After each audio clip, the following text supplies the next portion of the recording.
Is this about the moon they were talking about, like in the previous book? I mean, I'm a detective, but god damn it. Yo, okay. Oh, we have, what is this? A book, a metallic book. Ooh, nothing important. All right, wait a second. The book. Can we read this book? We can. All right, read. It's a fake book. No. What happens then? Do I get screwed?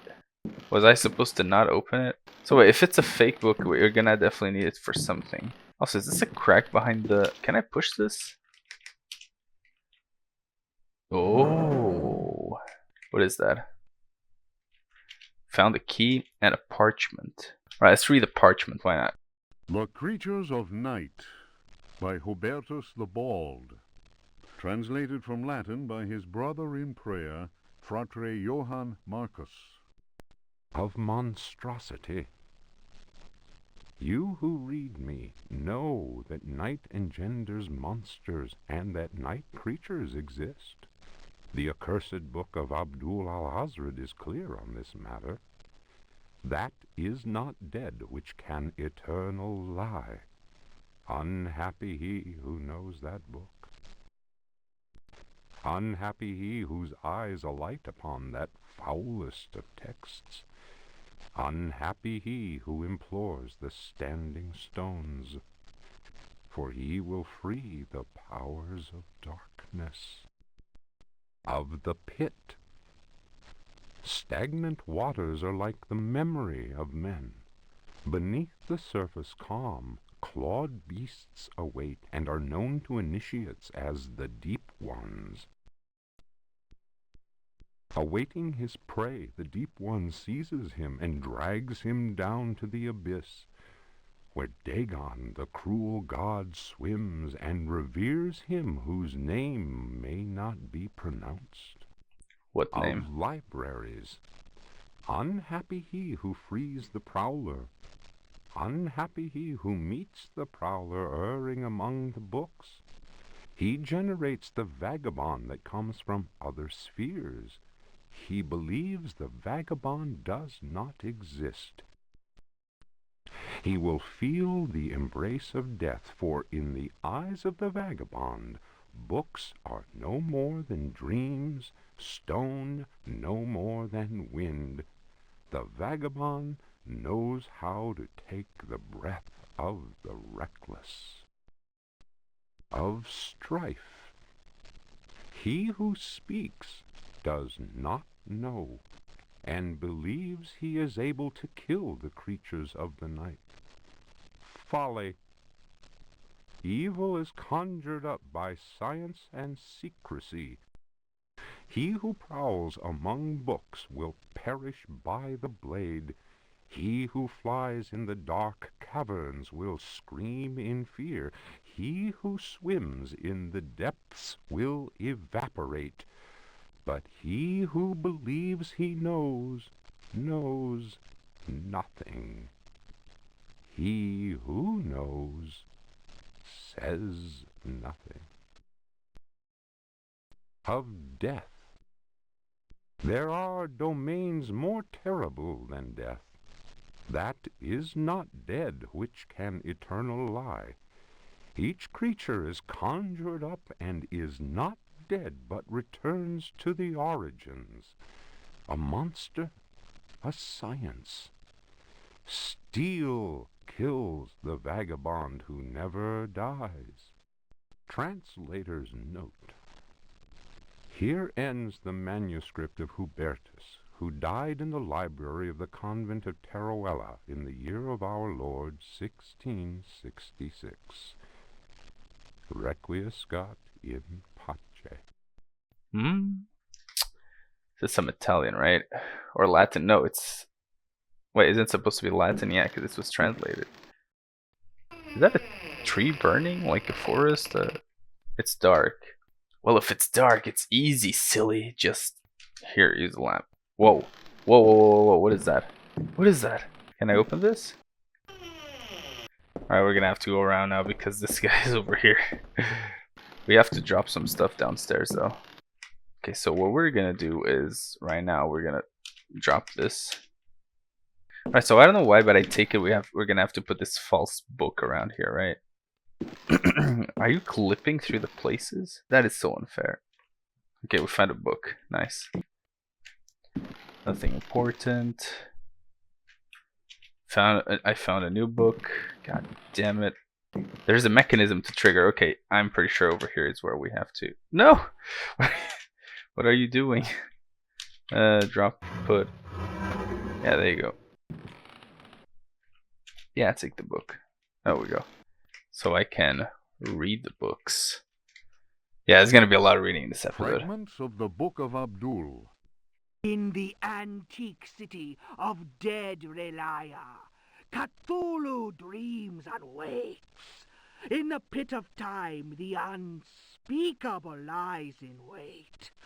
That is not dead which can eternal lie. Relia, your blocks of stone seal the ritual that gives birth to fear. Cthulhu Fatang! Cthulhu Fatang! Ayah! Ayah! Let he who knows how to invoke the stones act. It is time.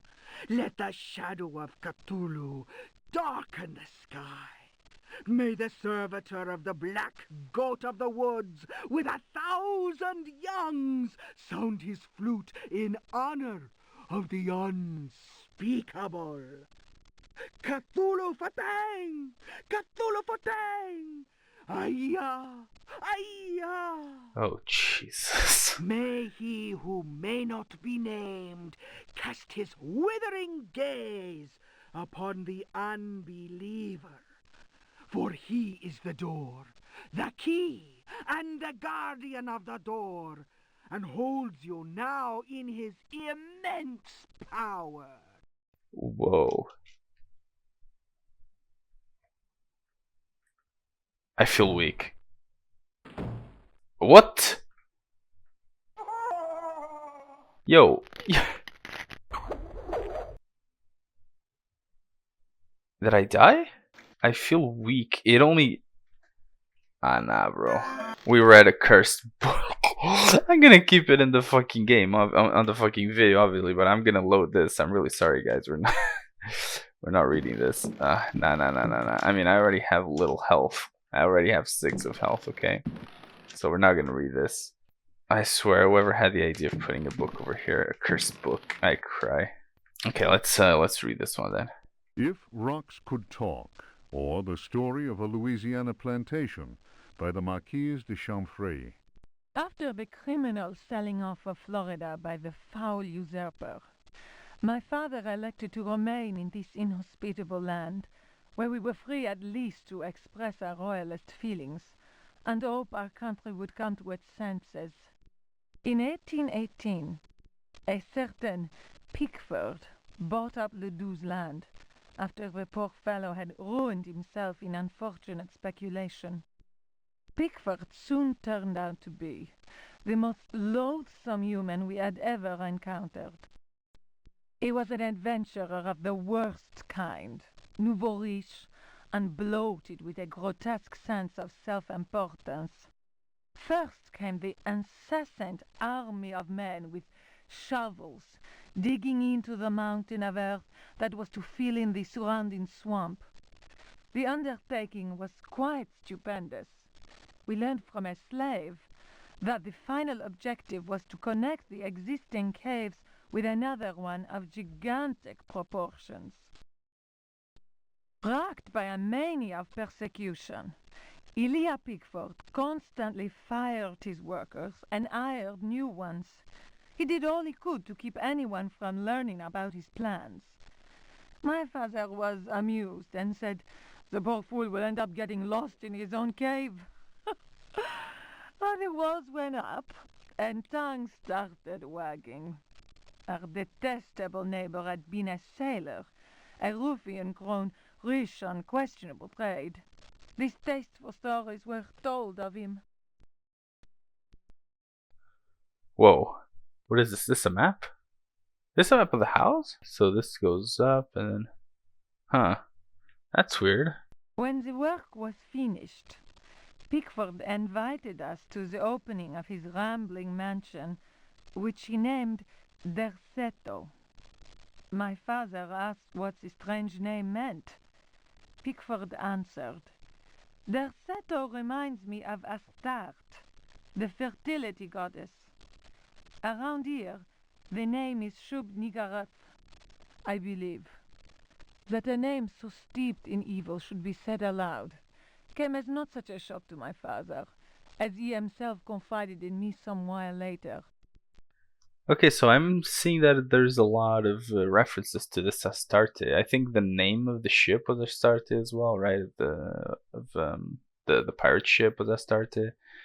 Now this guy is also talking about Astarte, so I'm pretty sure there's something to do with this goddess, or We left immediately. In June of 1862, Derceto was burned down in unexplained circumstances. It was undoubtedly the deed of some jealous Yankee or another.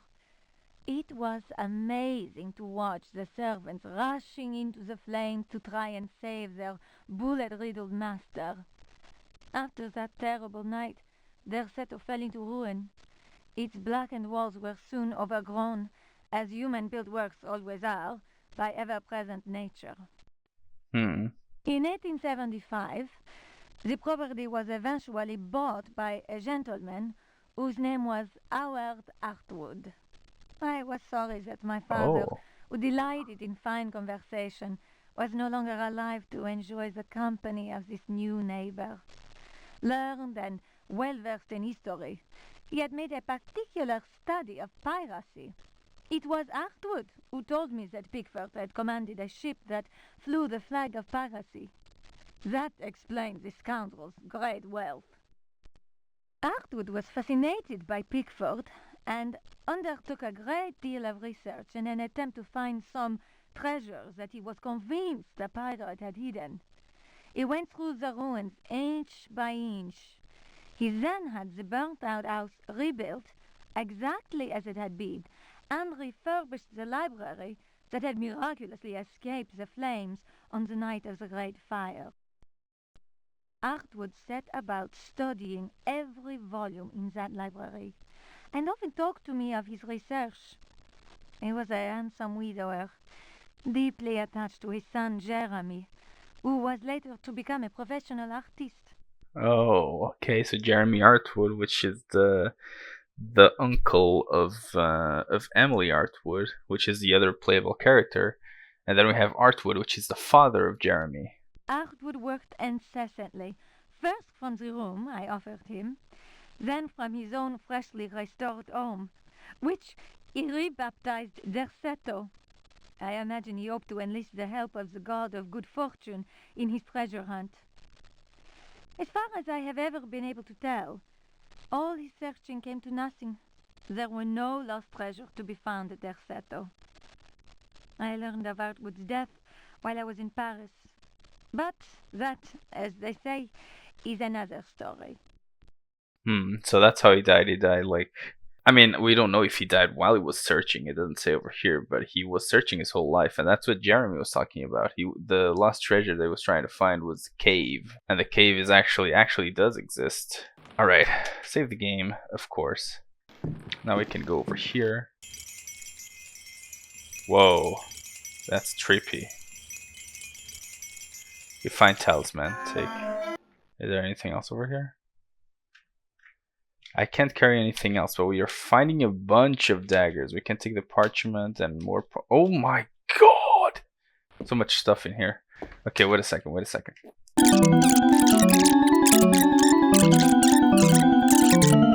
Okay.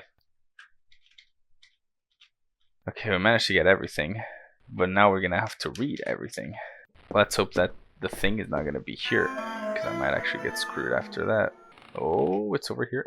Okay, I don't think we need to be here anymore, so we're just gonna leave. We're actually gonna grab the lamp first. Grab the lamp, take. Alright, okay, so we're gonna go downstairs and we're gonna check first of all what this key is for. I know you're probably all tired about me showing books, but you know, a game is completely full of like documents and stuff like that. I know a lot of YouTubers normally skip those or they pause in case you want to read it or blah blah. I prefer like getting the whole gist of it, you know, mainly because this game is a lot about like reading those stuffs because they give you clues about what we should do.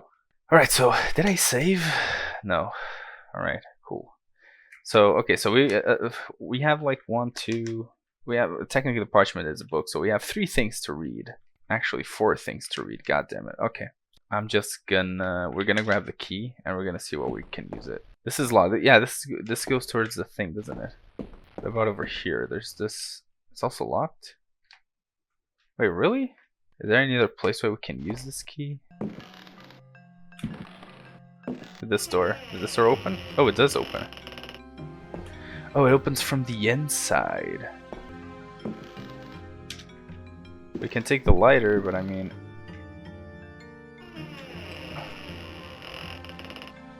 What is this? Oh my god, so many new things. Oh my god, so many new things. Crap. There's a mechanism to trigger. It's the other saber! We need the other saber. I was not thinking about that. Can we just put a dagger in here or something? More books. Oh my god, I am so screwed. There's just so many things to do. Alright, coming over here was a good idea, and at the same time it was a really awful idea. I mean, the only thing I can think of is just reading books. So this episode is gonna be all about reading books. I know not a lot of people are going to be really interested in that, so yeah, but we're gonna have to do it. The key to Jeremy's study. Okay, so this was the key for his study. So that means we can just leave it here. And we have a lighter. Why would we need a lighter? Alright, let's hope these parchments are not that big. The Book of Yael, Signs of Stone, Eucharistic Rituals of Forbidden Cults.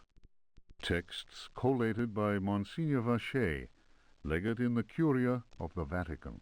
Numerous devilish cults speak of monstrous creatures called the Old Ones. These supernatural beings are believed to be possessed of powers equivalent to those of the gods of antique religions. Adepts of such cults refer to forbidden literature in order to cause these frightful entities to appear before them. What serious student of folk myths has not come across the names of Cthulhu and Shub-Niggurath? It must be said that these creatures wield tremendous power and are difficult to control once they have been unleashed into the world. Those who serve He who goes in shadows protect themselves with signs of stone, carved into the walls of houses or engraved on various objects. For those misguided servants of evil, the best protection appears to be that afforded by the sign of the most ancient gods, engraved in Manar stone, a heavy material said to be disagreeable to the touch. Okay, but I mean, we do have the stone now, right? It's The that symbol. sinful practices of those who fall into such errors can only lead to the darkest of despair, and are a mortal danger to the soul. Such monsters as those invoked by these foolhardy individuals are engendered when reason drops its guard. Man is easily tempted into perversion. It is why we must forever remain alert and renounce Satan with each breath we take. His ways are infinite in number. Okay. So we need this thing to protect ourselves, this talisman. It's clearly the same thing, right? So signs and rituals, we can drop this. Why would we need daggers? I already have like 50 daggers. This one clearly is special. I don't think I'm gonna use it. The other ones are just normal knives. Now let's just read the next one. Where is it? Parchment. There we go. The Sacrificial Dagger. Oh. Otto Stern. Lumina Books. The importance placed on ritual sacrifice is constant in religious cult practice. Propitiating the gods is a theme common to many religions. The Old Testament affords many examples. Primitive polytheistic belief systems integrate sacrifice in their rituals as part of the recurrent process of reaffirmation and, naturally enough, group cohesion. The members of their social and religious community come together in an act of purification and atonement. It would be erroneous to imagine the act of human sacrifice linking priest, offering, and God, cf. Manzetti stone cults, as anything less than a vital focusing of the group's faith. The act also ensures the continuing appeasement of the god, but only if practiced by a recognized officiating priest using the appropriate instrument. Studies made concerning primitive religious groups bear witness to the central role of sacrifice in living ritual. My own work in the field of ethnopsychology brought me into contact with a sorcerer living in the region of Arkham. He introduced me to the rite of steel, linked to a ceremony known as adoring the black goat of the woods with 1,000 youngs. The god being adored is known as the vagabond. Here, the dagger's role, which allows the life breath to pass from one dimension to another, is essential. The vagabond is a frightening figure, being able to move where he wants and to kill those who have displeased the goat god, for whom he acts as a go-between. The goat is clearly a fertility god. The priest, having spoken the invocation, must choose the appropriate dagger for the sacrifice. We do have that dagger, right? It's that round one. So they're talking about the fertility god again. The knife with a sinusoidal There you go. blade that must be dipped 7 times on night when the moon is full in water that has been distilled 100 times will be laid aside, since it would send the vagabond back into his own dimension. See illustration. The priest will rather choose the dagger with a curved blade. That is more appropriate for slitting of the lamb's throat. This act transfigures the sorcerer priest and plunges the assembled worshippers into a divine trance. We don't have this dagger though. Are you gonna find her later? Gonna find it later? Okay, so I take it that, I don't know, I kinda don't want to get rid of this one. Let's leave this one for now. Let's leave it over here. Juan Luis Jorge, De Biblioteca. Reflections on the power of the verb in certain texts.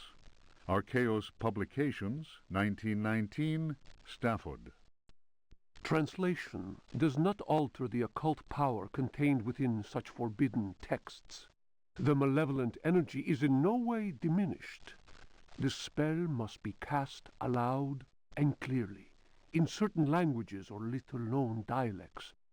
Maglafar Fatang. Oh boy, don't tell me this is another curse I forgot to save. The reader will understand that, in the light of these revelations, I would be foolhardy to continue quoting from the text I have before me. If spoken aloud in its entirety, it would surely awaken powerful and malignant forces. I will go further and say that simple reading of some of the more technical passages describing specific practices is in itself a perilous exercise. The ill-prepared reader can easily fall prey to attacks of demented hysteria, not unlike those described in cases of individuals said to be possessed by evil spirits. Wait a minute, is that what happened when we read that book and we got screwed and we only had one of health? I recommend the study made by Zempf, Urbain, Grandier, and Loudon, and the reports made by the Reverend Richard Price concerning a number of astonishing, to say the least, exorcisms carried out in a parish near Providence. Given what I have written, we must be grateful to the librarians of the British Museum, who have never allowed consultation of the work of Al-Azif's startling work, the infamous Necronomicon. Oh my god, Evil Dead. There we go. Copies of that work do exist, in spite of the zeal of book-burning inquisitors. For proof, we need look no further than the British Museum, of course, and the sealed archives of the Miskatonic University in Arkham. Other examples of books whose evil can be unleashed by any thoughtless reader are von Jutz's von Unersprechlichen Kulten What? and the abominable De Vermis Mysteries by Ludwig Prien, whose sordid death should be a lesson to all those tempted by a study of the occult. Okay, so I didn't exactly Given understand what he said I over here. I think he was talking about the other book that we read and we got screwed. I think that's what he was saying, but I don't know.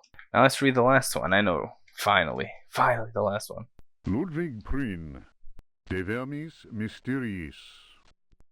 I mean, this is the book we just read, literally, like Nomine about. invocatoris si non sanctificatus es cave. De Vermis Mysteriis non absolvo folem legendum fatum et eum versus. Tibi magnum innominandum signa stellarum nigrarum et. Alright, so if anyone knows Latin, comment down below exactly what that means, because I don't think we're gonna. Yeah, we don't even have another page. That's weird. Oh wow. Okay, never mind. The end. Would you? Oh my god. Oh Jesus. Oh boy, we're gonna have to get everything else again, right? It's the second cursed book that we. Alright, so this book we're gonna drop. Also, no way that this guy, he literally told us to read. Oh! He said other examples. He didn't tell us to read it. I'm a retard. I didn't even pay attention to the text properly. God damn it. Okay, drop. Also, we are gonna go upstairs because I just remember we forgot an item on the dark room. If you all remember. Okay, so heavy statuette. We can't grab onto this.